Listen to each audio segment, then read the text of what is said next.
There are fewer than 30 men in the world qualified to drive Formula One. A mere half dozen, perhaps, to win. At this moment, I'm inclined to think you're not one of them.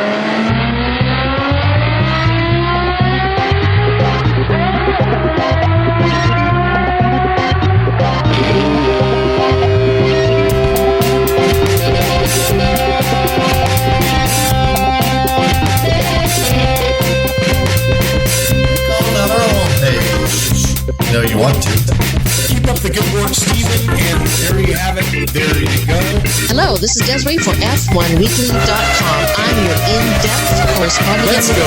With the qualifying, Steve.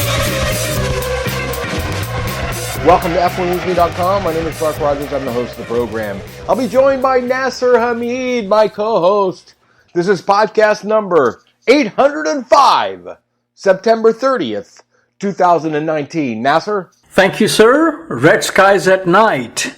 What a fix by Ferrari. Back to the chief in the palatial studios. Thank you, Nasser. On today's program, Ferrari, did they have the right to undercut Leclerc? McLaren goes back to Mercedes. Again, why is Grosjean still at Haas? Somebody call me. And real quickly, I'd like to remind everybody that we need your contributions to keep this program on the air. Just click on the Support F1 Weekly tab on the front page. You know you want to. Nas, welcome to the studio. How are you? I am doing very good, sir. Hope all is well on the left coast. The change has come, and for the sake of racing and competition at the top, it is good to see Vettel back in the winning groove after a year-long gardening leave from the top step of the podium. He now has 5 wins in Singapore, making him the most successful driver at this event. Did you enjoy the Singapore Grand Prix, sir? Knights in white satin. I did enjoy the Singapore Grand Prix, except for the undercut. I don't know what's going on there, but Charles Leclerc was not a happy camper. I did enjoy the fact that Mercedes was handed their bouquet, and apparently Ferrari is on what we call the upswing. Yes, sir, and this is the first time a team has scored a 1-2 in Singapore. Victory was Sebastian's 14th for Ferrari and 53rd in total wins, ahead of names like Prost and Senna, and behind only M. Schumacher and what you would call also the other driver, Lucky Strike. So let's take a quick look at quali. Out in Q1 was Mr. Grosjean after hitting the wall of voodoo. Surprise, surprise. Russell and Kubica was business as usual, and so was Stroll. Kvyat not doing himself any favors by not getting into Q2. Wingman was flying high in Q1. Q2 was Ferrari multi-21, Leclerc fastest ahead of Seb. Raikkonen then fought the wall and the wall won, as always. And Q3, very impressive, 3 pole positions in a row for Charles Leclerc, just when it looked his teammate would start from that position. This is 5th pole of the season for Charles, and he now leads in that category. Very impressive against a 4-time world champion, and even more so impressive against an experienced hand at Scuderia Ferrari. Now, to borrow a phrase from Talking Heads, Lewis added sand in the Vaseline and pushed Seb into second row next to his BFF, Mr. Max Verstappen. Alexander Albon, impressive on row 3 on his first trip to this track, but still half a second slower than Max. Both McLarens and Renault in top 10. And just as a reminder, Singapore circuit has the most turns, 23 of any track, on the F1 calendar. So, your thoughts on the action in Singapore? Well, first of all, I want to mention to all the listeners we're covering the Singapore Grand Prix, and then next week we'll cover the Russian Grand Prix because some of us have stuff to do, some of us have lives, and there you have it. Once again, I do want to talk about Romain Grosjean hitting the wall of voodoo. I mean, that's all fine and dandy. But then in the race, taking out other drivers, I mean, when you have Hulkenberg sitting there holding a sign that says, "Will work for F1 drive," it really makes you want to scratch your head. Why would you keep Grosjean when you have somebody that's dependable, doesn't hit people, and shows up to work every day? I did enjoy the Grand Prix. Outstanding. Qualifying, I thought, was exciting to see Leclerc take third in a row, and it continues and continues this season. Leclerc definitely el machismo, but we also have to give it to Leclerc to deal with the Marinara swamp. Not an easy thing to do for somebody who's only 21. Yes, and we shall discuss more on the Romain Grosjean-Hulkenberg situation in Motorsports Mondial. And of course, Charles Leclerc, star of qualifying at Spa and Monza, was hoping to become the third man after Damon Hill and Mika Hakkinen in winning first 3 races in a row. After the good start and keeping Lewis behind, it all went wrong for him when Ferrari team gave him the famous Isaac Hayes CD and brought in Seb first. Needless to say, Charles was not happy and he let his feelings play out on the world feed. But damage was done. He wanted to have a go at Seb in the closing stages, but was told by the team, "We need a 1-2, uno, due," as they say in Maranello. As we all know, teams don't care who is winning, who is second. Just as drivers who have driven for Williams and McLaren. I personally don't think Ferrari's intention was to screw Charles.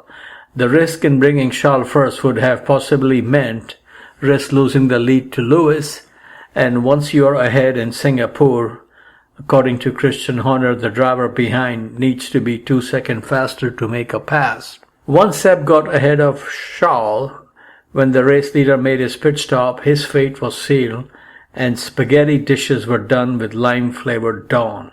Charles was able to control himself, which was good after he got out of the car. Like Max, he is a star and champion of the future, and this was his 8th podium appearance so far this season, creating a reputation that will make influential people at the top of the motorsports totem pole think twice about you is not a good idea and can have repercussions down the road, even across the pond in a different series. Not taking any names, Mr. Rogers, but you know what I is talking about. I'm thinking you're talking about some machismo man. The Chaos Kid. Like they had the movie called The Cincinnati Kid. I think his movie should be called The Chaos Kid. I have no idea what you're talking about because I'm only associated with people that are together and machismo. Yes, of course. The big question now, Mr. Rogers, is this.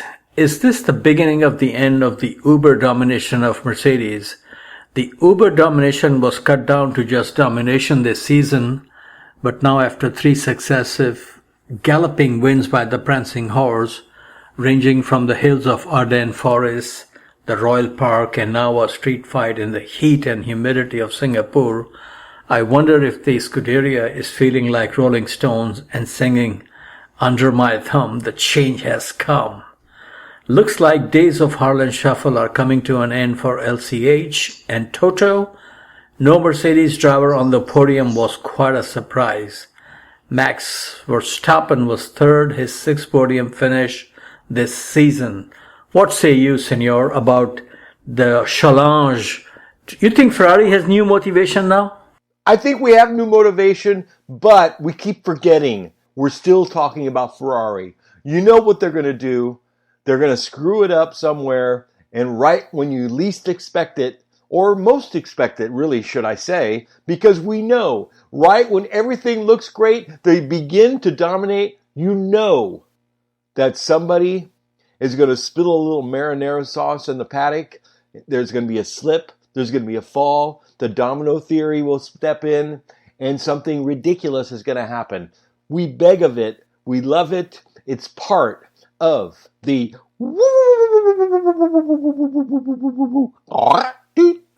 You know who would be a perfect driver for them to add to this scenario? What? Romain Grosjean. Romain Grosjean at Ferrari would become a sitcom weekly right after SNL. Bravo. There you go. Lewis came in fourth and again extended his lead in the championship, getting closer to his sixth title with every race. The Ferrari Renaissance has come way too late, and the will to win by both drivers will only help LCH. Lewis took the lead when Leclerc came into the pits at the end of lap 20.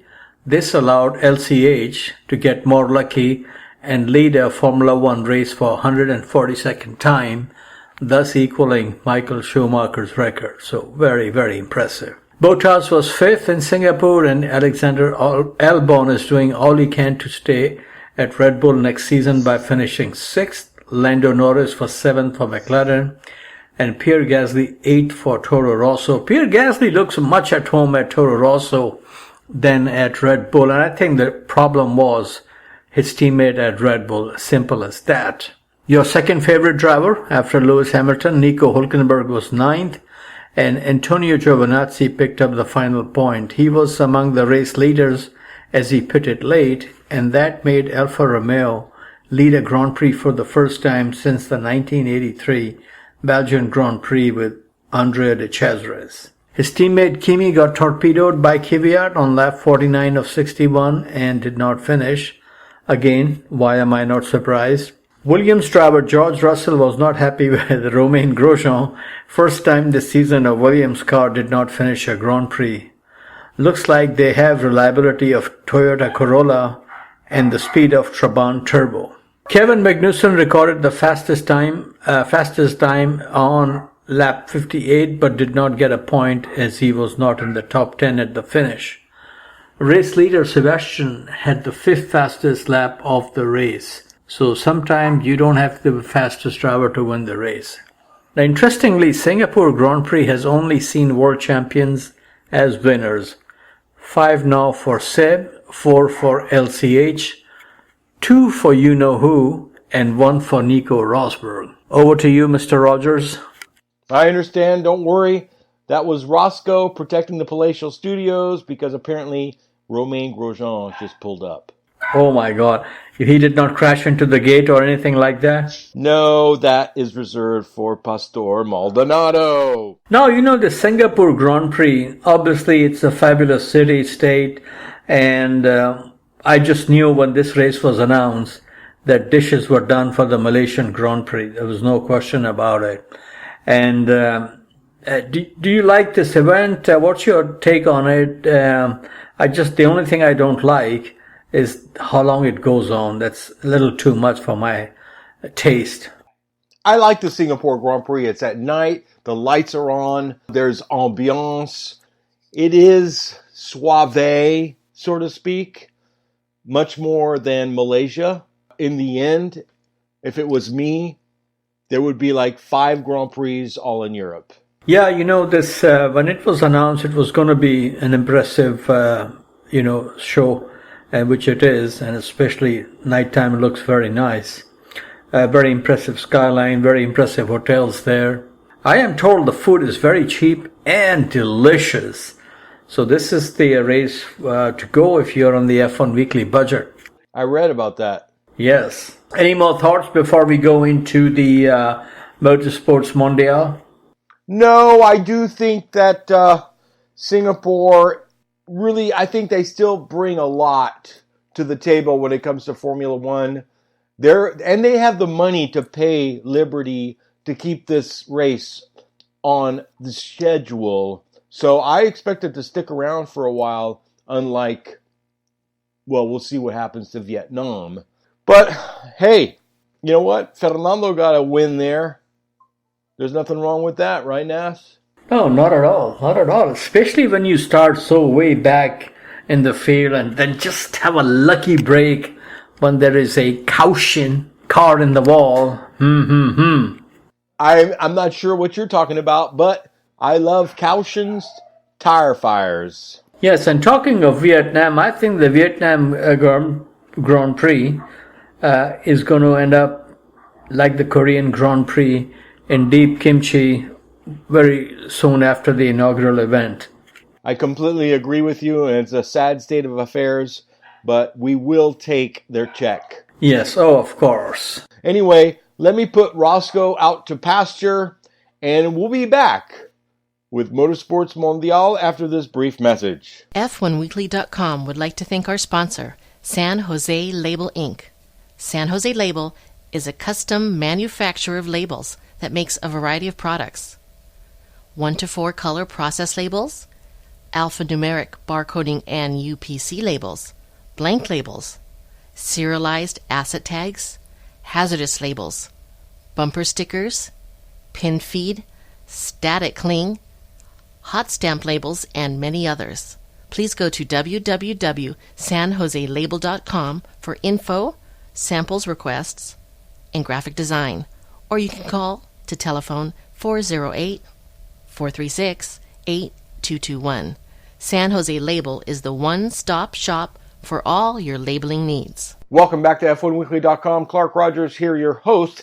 And now, as we spin the globe and go around the world with Motorsports Mondial, the Karachi Kid himself, Nasser Hamid. Thank you, sir. And, we shall resume the talk on Romain Grosjean. Romain remains flavor de jour at Haas F1.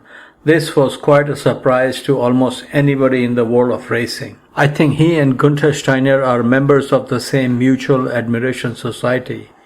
Now, question is, where will Hülkenberg go? Frederick Vasseur at Sauber Alfa Romeo is a big fan of the German driver, but Ferrari will have the last word if the Paisan Antonio Giovinazzi will stay or not.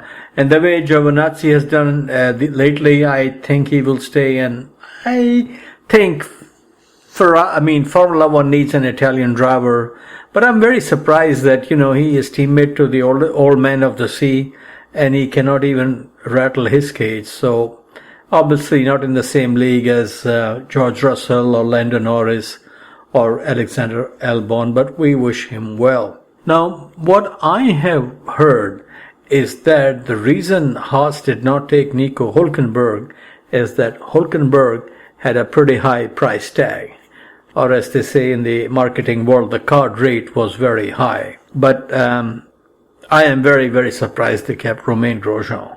You were surprised.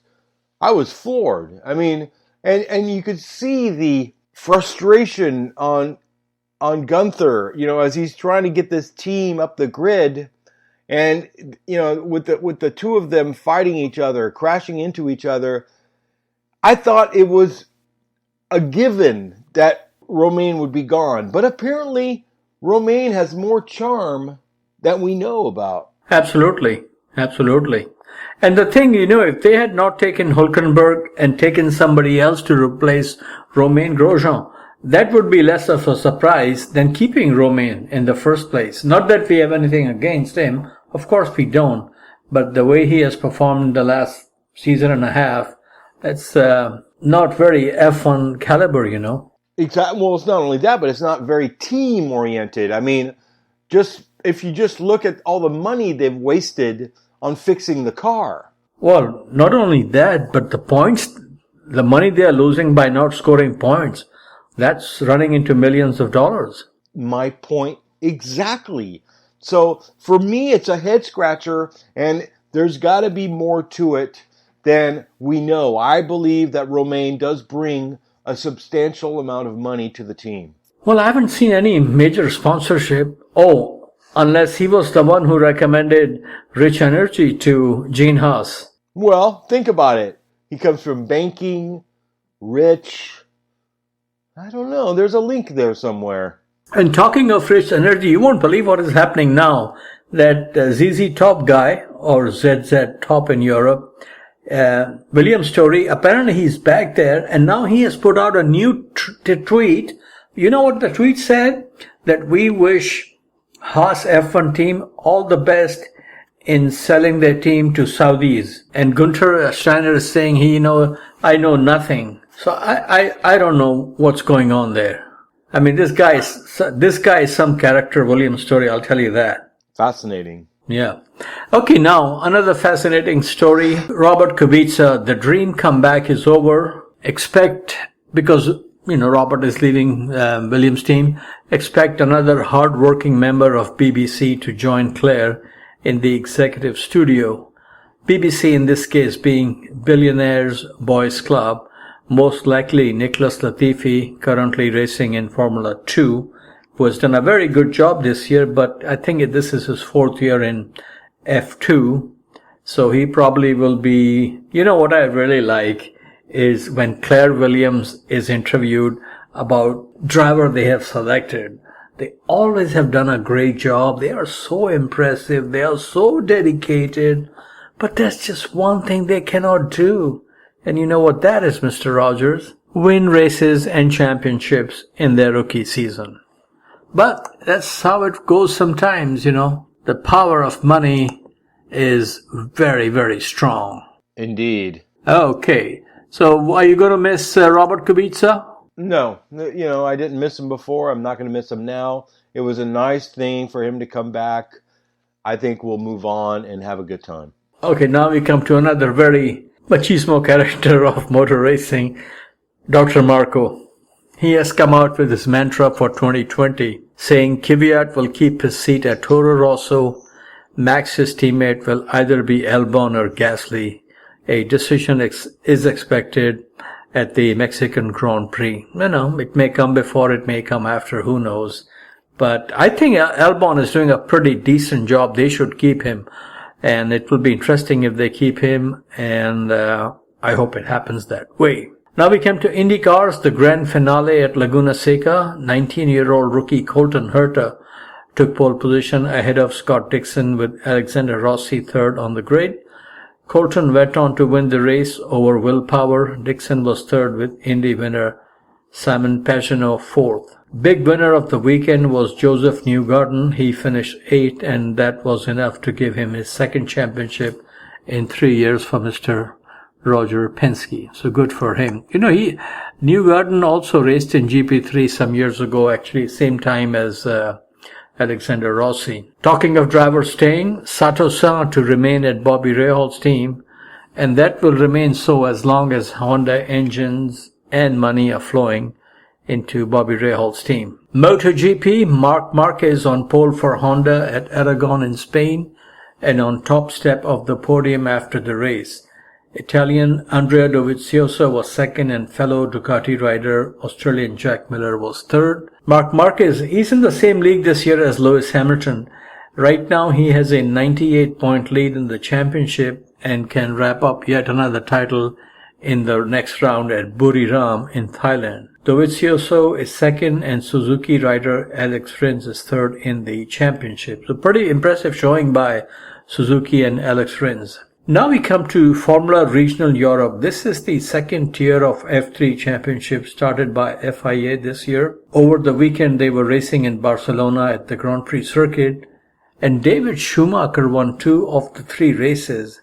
His papito is Ralph Schumacher. Now, sir, some good news on the American driver Juan Manuel Correa, who was involved in that very tragic accident at Spa. He was put into an induced coma, but he's now out of it. And this past weekend, they were going to do a day-long operation on his leg. Apparently, he has serious injuries. And the doctors even offered him a choice that they can go into this long operation or amputate part of his leg. So he decided to go for the operation, and we wish him, safe and steady in recovery to good health, and all the best to him. And I appreciate his mom and dad, keeping the racing media informed through regular news releases. Otherwise, if there is silence, there are all sorts of,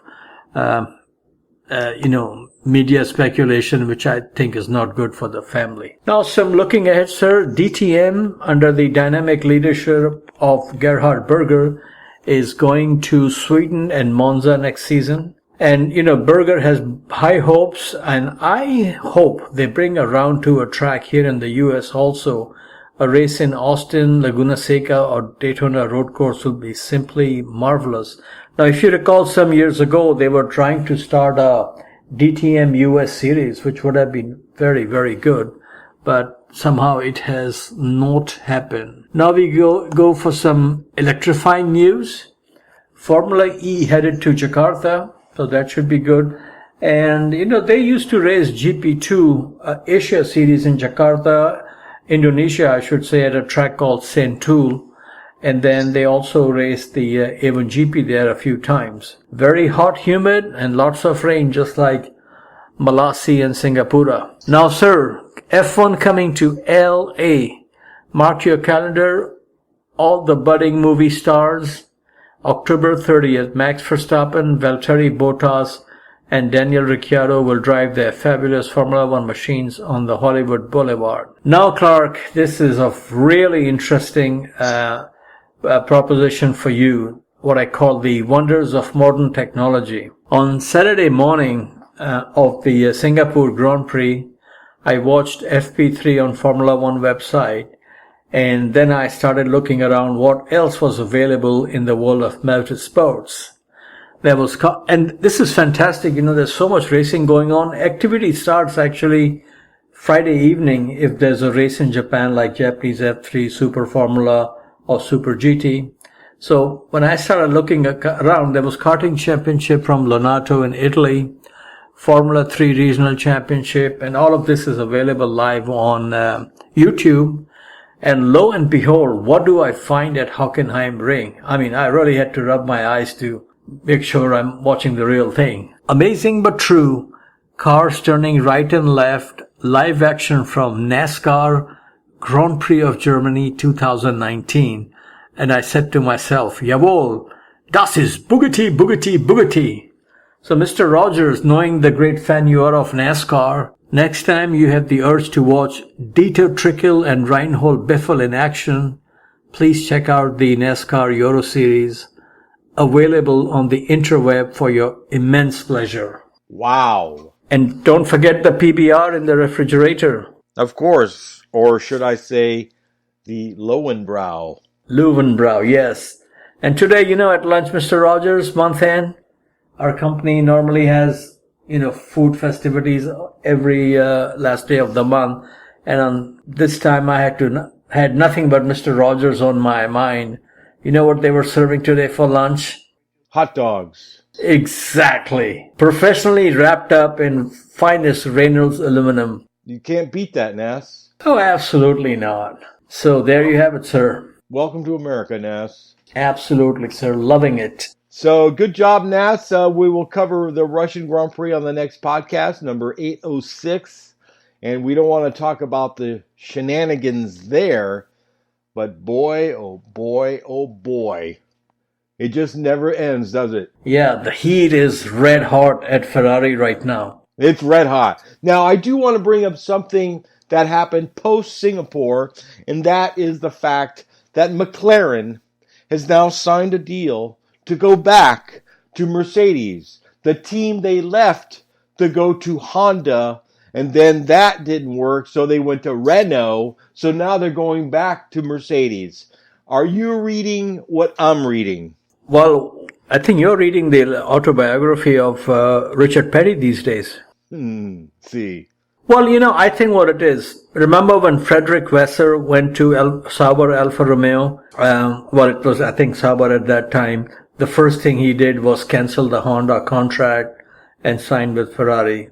Go with who you know, kind of deal. And what is happening here is when I saw that McLaren is going back, I just knew that this is the influence of Mr. Andreas Seidel, who has now come from Porsche sports car program to run the Formula One racing team. So more business for Toto and Mercedes, good for them. I think it's a good move. Mercedes engine last several years has been, what they're doing, we all know better.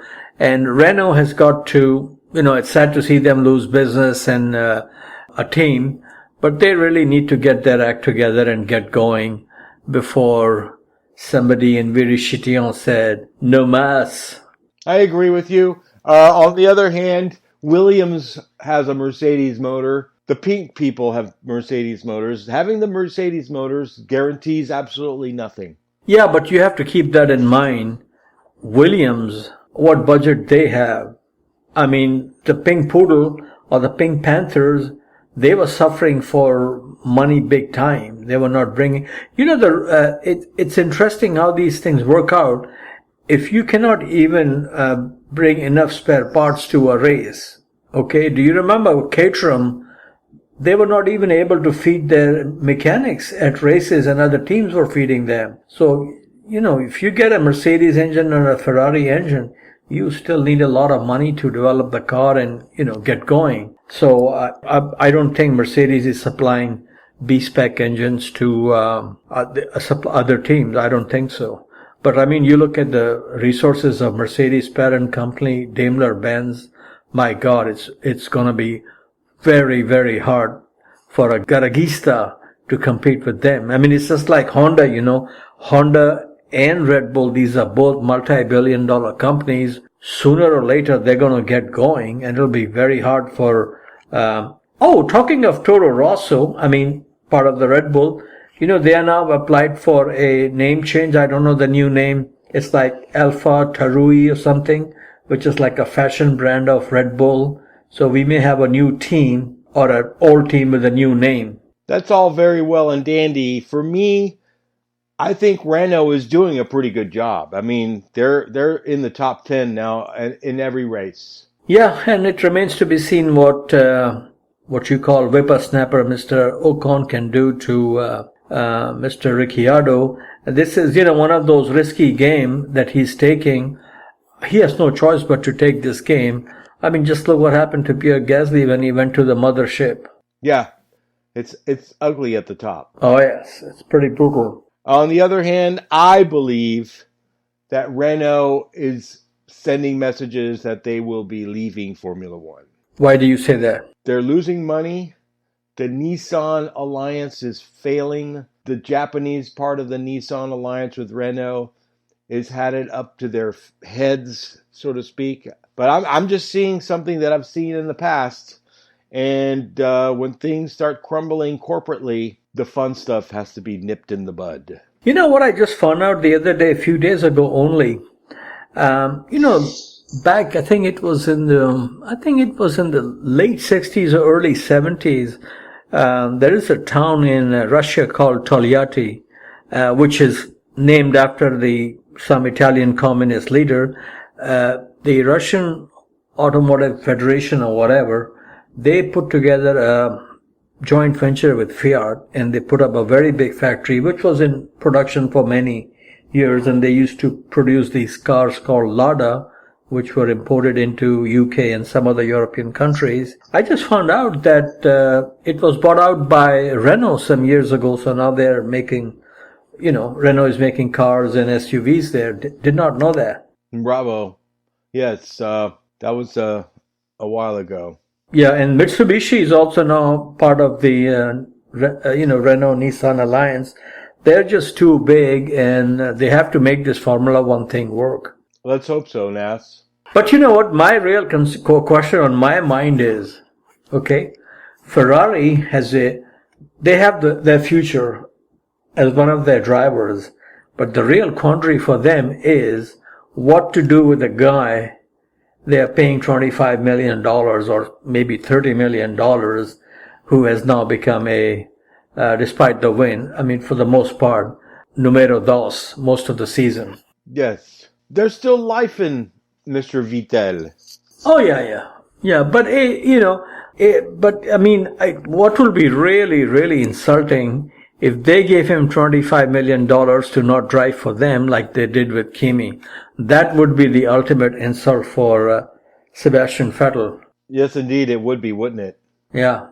So it has to be seen. And the one good thing I do like, because when these new regulations come in 2021, I just have a feeling who it will be, I don't know, but somebody will get it very right, and we will be back to square one, that one team is become the, alpha male. But we have the 2020 season next year with most of the same package, and I just have a feeling that next year we may see the youngest world champion in Charles Leclerc. It could also be Max Verstappen, but looks like Charles has a better package than Max at this time. I concur. Being at Ferrari is always better than being at Red Bull. Depending on what season you're talking about. But it's a fascinating season coming up next year, you know. Very fascinating. And we will see people come and go. It's going to be very interesting. I think it's going to be a make or break year. For who? For a number of drivers. Yeah. Do you remember when Michael Schumacher, it's fascinating how life works, you know. When Michael Schumacher was on the road to beat Ayrton Senna's record of pole position, which he did, his progress was slowed quite dramatically by Juan Pablo taking a lot of pole position, so it took some time for him to get there. And I've been thinking, you know, with Ferrari coming on so strong, I think Lewis Hamilton's March to 91 Grand Prix most likely will happen, but it may not happen as quickly as predicted. It'll happen. Mercedes will be dominating again. This is just a brief pause, so Bottas could come up with some new recipes. Yes. You know, one thing I got to tell you, do you remember when, I think it was Timo Glock and who was the other guy, Brazilian, who is racing in, Lucas Di Grassi, when they fought for the GP2 championship, both Ron Dennis and Flavio Briatore made a comment that there was not good talent in GP2 to pick up for Formula One. You know, I've been looking at these drivers in Formula 2 and Formula 3 this season. Obviously, there are a lot of good drivers there, you know, from Marcus Armstrong to Yuri Vips to Nick De Vries, but none of them has really done a Charles Leclerc or a Lewis Hamilton or a George Russell, where they came into F3 or GP3 or F2 and made a big impact in their first year. And all of them, so I'm not really high on somebody coming into Formula 1 from the Formula 2 and Formula 3 rank. I'm sure some of them will make it one way or the other, but I just don't see a whippersnapper right now. No, but you never know. You never know. Young NASCAR driver could jump in there. Oh, absolutely. Absolutely. Hey, Danica Patrick can come out of retirement. Exactly. That'll blow people's minds. Talk about excitement. Yes, sir. So where is the next Grand Prix, Mr. Rogers? Tell everybody now. Japan. No, it's Russia. There you go. There you go. Grazie. Mille grazie. Okay, Nas, keep up the good work. The check's in the mail. I want to thank everybody who listens. Good night. Thank you. Bye-bye.